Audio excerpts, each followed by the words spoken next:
Have you ever opened Instagram or any social media app and suddenly felt like everyone else is doing better than you?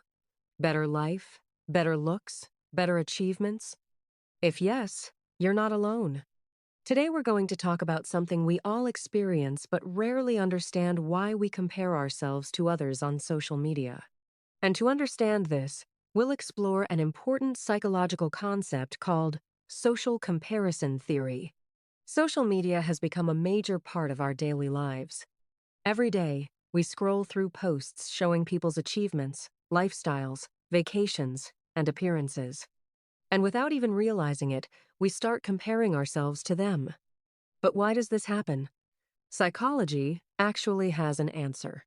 Social comparison simply means evaluating ourselves by comparing with others.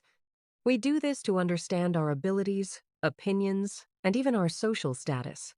But these comparisons don't just stay neutral, they directly affect our self-esteem, motivation, and emotions. This idea was proposed by psychologist Leon Festinger in 1954.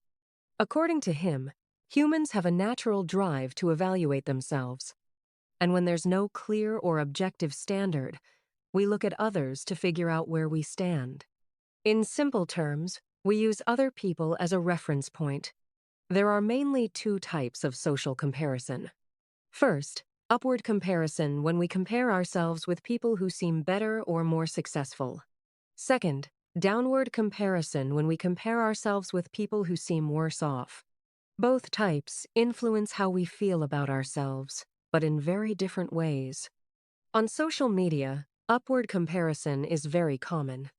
We constantly see influencers, celebrities, or even our peers achieving big things. This can sometimes make us feel inadequate or lower our self-esteem. But at the same time, it can also motivate us to improve and work harder. Downward comparison is when we compare ourselves with people who seem less successful. This can temporarily boost our confidence. However, it can also lead to unhealthy thinking patterns or judgments about others. When these comparisons happen too often, they can affect our mental health. They can increase anxiety and stress, lower self-esteem, and create body image issues. Many people also experience FOMO, the fear of missing out. And slowly, we start depending on likes and comments for validation. But why does social media make comparisons so intense?